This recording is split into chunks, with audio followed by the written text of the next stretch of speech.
បាទជម្រាបសួរបងប្អូនទាំងអស់គ្នាផងដែរក្នុងបណ្ដាញសង្គម TikTok បាទថ្ងៃនេះចេញវីដេអូទាំងព្រឹកបងប្អូនណាបាទអរគុណបងប្រុសនៅខាងដល់មានជ័យបាទបានជាវខ្នែនេះមកគូឲ្យជឿទុកចិត្តលើខ្ញុំបាទវត្ថុមង្គលដូនតាអូសោមបាទហើយក៏បញ្ជាក់ជូនបងប្អូនផងដែរបងប្អូនណាបញ្ជាក់ជូនបងប្អូនមកចំណុចតូចមួយបងប្អូនដែលចង់ជាវខ្នែខាងខ្ញុំបងប្អូនគឺបច្ច័យមិនសូវធូរប្រហែលទេបងប្អូនណាបាទបងប្អូនគិតមើលតែប៉ុណ្ណេះគាត់ឡើងទៅរនៅព្រៃឧទាហរណ៍ថាគាត់ឡើងទៅ3នាក់បាទអញ្ចឹងគាត់ដាក់អង្គប្រហែលគីឡូគាត់ដាក់ថៃខដាក់ថៃងៀតទៅប្រហែលគាត់ដាក់រឹងដាក់តង់ទៅបោះដេកកន្លះខែបានរកបានបាទកន្លះខែបានរកបានអញ្ចឹងគាត់ទៅ3នាក់ហើយយើងជាវគាត់ប្រហែលយើងជាវគាត់ 100000 មកគូនេះសួរថាជាវគាត់ 100000 សមតែជាមនុស្សទេមិនសមទេបងប្អូនគាត់ឡើងទៅដេកកន្លះខែហើយកសក្រីគាត់យកទៅមកកំភ្លុះហើយយើងជឿគាត់ 100000 មិនបាទអញ្ចឹងបងប្អូនពិចារណាឧទាហរណ៍ថាខ្នាយមកគូនេះឧទាហរណ៍ថាបងខ្ញុំជឿ$200បងប្អូនខ្លះគាត់ឆាតមកថាបងខ្ញុំស្រឡាញ់ណាស់ខ្ញុំគោរពណាស់ខ្នាយនឹង 100000 បានអត់ជឿរបស់ខ្ញុំមកអ្នកខ្លះក៏គេថាបងអើយខ្ញុំឃើញគេជឿតាមកគូ20រៀលបាទ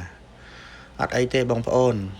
អាចជឿគេបានជឿគេចោះតែខ្ញុំមិនដេញបងប្អូនទេណាបងប្អូនណាបាទដូចខ្នែមកគូនេះបងប្អូនមើលទៅ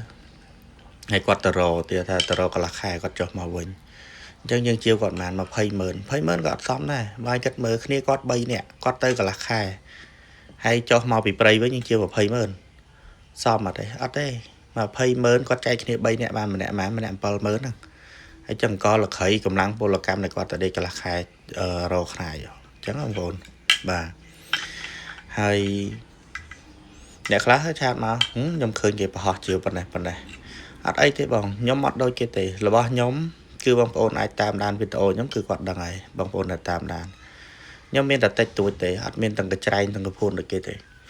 បងកុំថាឡើយ20រៀលដូចគេបងជាវគេទៅគេនៅក្នុងផ្ទះគេចាំតែវីរៈបន្ថែមទេមកហៅឡូបងរបស់មកដល់ហើយគេទៅយកហើយគេប្រហោះជាវមួយ20រៀលបាទហើយគេយកទៅដាក់វីរៈបន្ថែមវិញហ្នឹងហើយវាមានពិបាកអីបងហ្នឹងហើយបើរបស់បែបហ្នឹងគឺគេទិញជាគីឡូហ្នឹង1គីឡូ20រៀលថា1គីឡូបាន50ខ្នែកអញ្ចឹង2គីឡូ40រៀលបាទ2គីឡូ40រៀលបាន100ខ្នែក2គីឡូ40រៀល100ខ្នែក100ខ្នែក40រៀលគិតទៅថាមួយខ្នែក4កាក់ហ្នឹង4កាក់ស្មើ1600ខ្មែរហ្នឹងបាទបើខ្ញុំចេះធ្វើអញ្ចឹងវិញខ្ញុំលក់តែមួយ2000ខ្មែរបងមិនបាច់លក់មួយ20រៀលចំណេញច្រើនណាអញ្ចឹងណាបងប្អូនណាអានឹងបញ្ជាក់ជូនបងប្អូនឲ្យបានដឹងមួយចំណុចតូចទេនៅមានផលលំបាកច្រើនទៀតដែលយើងរកខ្នែកនេះតម្រាំទៅបានមកគូបាទខ្ញុំជិះម៉ូតូទៅយកខ្ញុំអីទៀតច្រើនណាតែយើងមិននិយាយទេនិយាយខ្លីៗតែឲ្យបងប្អូនឆាប់យល់ហើយផែនខ្នែកក៏ខុសគ្នាដែរបងប្អូនណាផែនខ្នែក20រៀលហើយផែនខ្នែកតម្លៃរៀងខ្ពស់វាផ្សេងគ្នាអញ្ចឹងណាបងប្អូនបាទហើយមួយទៀត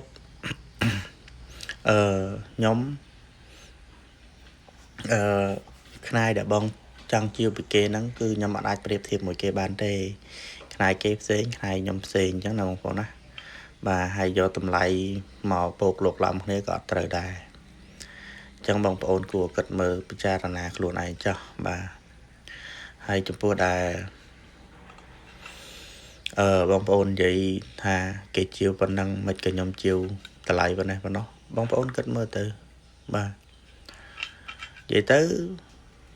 គេជាវមក100ខ្នែក40រៀល14000គេជាវវិញ20រៀលហើយគេស្រួលទៀតគេនៅតែក្នុងផ្ទះចាំតែយកអវ៉ាន់ពីវីរៈបុណ្យតាមហើយចេញវិញដាក់ឲ្យបងប្អូនអញ្ចឹងណាហើយចឹងបងប្អូនធ្វើការប្រៀបធៀបចឹងគឺអត់ត្រូវទេគឺខ្ញុំសូមអធិស្ឋានបងប្អូនហើយខ្ញុំមិនមែនថាខឹងបងប្អូនដែលឆាតមកខ្ញុំឲ្យប៉ុណ្ណឹងទេនេះខ្ញុំមិនមែនខឹងទេគ្រាន់តែខ្ញុំចេញវីដេអូបកស្រាយចឹងទៅព្រោះមិនមែនតិចទេគឺច្រើនបងប្អូនមានច្រើនដែលគាត់ភ័ន្តច្រឡំបែបហ្នឹងអញ្ចឹងខ្ញុំចេញវីដេអូឲ្យបងប្អូនពិចារណាមើលទេមិនមែនខឹងទេបងប្អូនអាចឆាតមកខ្ញុំ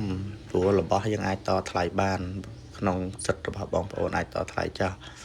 តែគ្រាន់ថាតថ្លៃបាត់ណាបាត់ណីពេកក៏អត់បានអត់កើតដែរវាមិនខឹងមិនអីទេតែគាត់ថាឧទាហរណ៍ថា ខ្នាយមកគូនេះខ្ញុំឧទាហរណ៍ថាជាវ1លានបាទបងប្អូនថាបងឲ្យចែកខ្ញុំមកខ្ញុំមានបច្ច័យតែ 100000 ទេខ្ញុំឆ្លាញ់ណាស់ខ្ញុំគោរពណាស់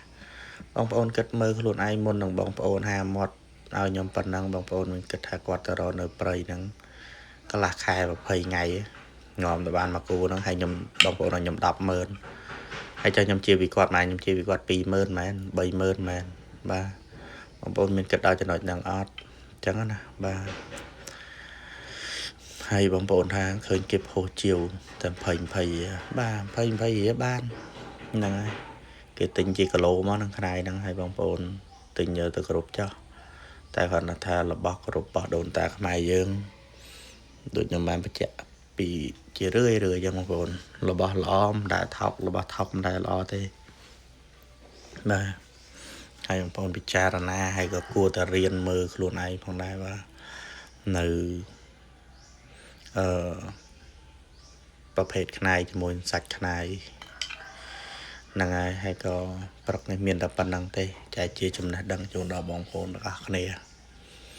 ហើយក៏របស់ខ្ញុំអត់មានច្រើនទាំងកញ្ច្រែងទាំងកញ្ឆេដូចគេដែរបងប្អូនបាទអត់មានទេមានតែប៉ុណ្្នឹងជាវតាមសមាជីវបាទគឺមាន1ជាវ1មាន2ជាវ2អស់ក៏អស់ដូចលើកឧទាហរណ៍ថាចកូមខ្លាបងប្អូនថាអូឆាតរបស់ខ្ញុំច្រើនមានប្រាប់ខ្ញុំផងមានប្រាប់ខ្ញុំផងបាទចូលរយៈពេលកន្លះឆ្នាំនេះទឹមតែមានមួយគ្រាប់នេះបាទទឹមតែមានមួយគ្រាប់ទេនេះបងប្អូនទឹមតែមានមួយគ្រាប់នេះទេហើយក៏មានបងប្អូនខ្លះថ្លៃអត់អីទេបងប្អូន បងប្អូនពេញចិត្តមាននិស្ស័យចាំជាវចកងខ្លានេះតូចជាងសំលៀងជ្រូកព្រៃនេះទៀតបាទតូចជាងទៀតមើលបងប្អូនប្រៀបធៀបតើហើយជ្រូកព្រៃនេះឲ្យខ្ញុំជាវ 100000 បងគិតមើលតែប៉ុណ្ណឹងទៅដឹងជ្រូកនឹងប៉ុណ្ណាទៅបាទបើចកងខ្លាលក្ខិនប៉ុណ្ណបាននេះផងហ្នឹងហើយក៏អរគុណដែរបងប្អូនដែរតាមដានវីដេអូ TikTok របស់ខ្ញុំបងដែរបាទហើយក៏វីដេអូនេះជួនជាចំណេះដឹងទៅបងប្អូនបាទមិនមែនថាបងប្អូននិយាយទៅក៏ខ្ញុំដឹងដែរថាបងប្អូនខ្លះគាត់មានបច្ច័យតាមកម្រិតរបស់គាត់ដែរតែគ្រាន់តែថាខ្ញុំចែកជាចំណេះដឹងទេបងប្អូនប្រើរបស់អ្វីមួយត្រូវឲ្យត្រូវតាមការដែលប្រើបាទបើយើងប្រើរបស់មិនត្រូវវានាំទុកដាក់ខ្លួនហើយបើប្រើរបស់ត្រូវទៅគឺវាជួយចម្រុងចម្រើនដល់ម្ចាស់របស់បាទចឹងបងប្អូនគូគិតពិចារណាផងដែរបាទហើយក៏ដូចកូនខ្លាមួយនេះកន្លះឆ្នាំហើយបងប្អូនទៅបានមួយនេះទៀតទេបាទបងប្អូនតែតាមដានវីដេអូខ្ញុំដឹងហើយខ្ញុំអត់ដែរមានចកូនខ្លាលក្ខិនទេទៅមានមួយនេះមានមួយឈុតកាលមុនគេជាវអស់យូរហើយបាទអញ្ចឹងមិនមែនទេហើយដូចជាបងប្អូនថាតែខ្លះគេឆាតមកថាមានការបានមានទៀតខ្ញុំអត់ដឹងថាថ្ងៃណាមានទៀតទេបងប្អូនជួនកាលនិយាយមួយបងប្អូនអញ្ចឹងមានគាត់ថាបានគេទេមកឲ្យទៅមើលនៅព្រៃជួនកាលមួយខែទៀតមិនទាន់មានផងអញ្ចឹងណាបងវាអត់ទៀងទេតែបើរបស់គេវិញបងគិតមើលថាបងចង់ទិញ1ក៏គេមានទិញ10ក៏គេមានទិញ100ក៏គេមានដែរអញ្ចឹងបងគួរគិតទៅថាគេបានជ្រូកព្រៃមកបណ្ណាច្រើនហើយកុំនិយាយពាក្យថាសំរាប់ឆ្នាំមិនមែនទេបងបាទខ្ញុំយល់ថាសំខ្ញុំក៏អ្នកសំដូចគ្នាដែរតែឲ្យតែមានបងប្អូនចង់ចែកជើគ្រប់គេយកគេយើងជាវឲ្យហើយពីព្រោះរបស់សំទុកដល់សប្ងៃគឺមានតែគេឪពុកម្ដាយទេបានសំដល់សប្ងៃបើរបស់ជាវពីគេយើងជាវបានចំណេញគឺយើងជាវហើយយើងអ្នកជាវចឹងមានកអីហូបបាយបាទហើយចឹងបងប្អូនប្រៀបធៀបទៅរវាងខ្ញុំបាទមានតែមួយអង្គជាវតាន់អត់បាទ ระเบียงเกบองปนจังเจียว100 ថ្ងៃក៏មានបងប្អូនគិតខ្លួនឯងចុះណាបាទហើយអរគុណហើយក៏អរគុណដល់បងប្រុសម្ចាស់ខ្នាយនេះផងដែរបាទគាត់ជាវខ្ញុំកាត់យប់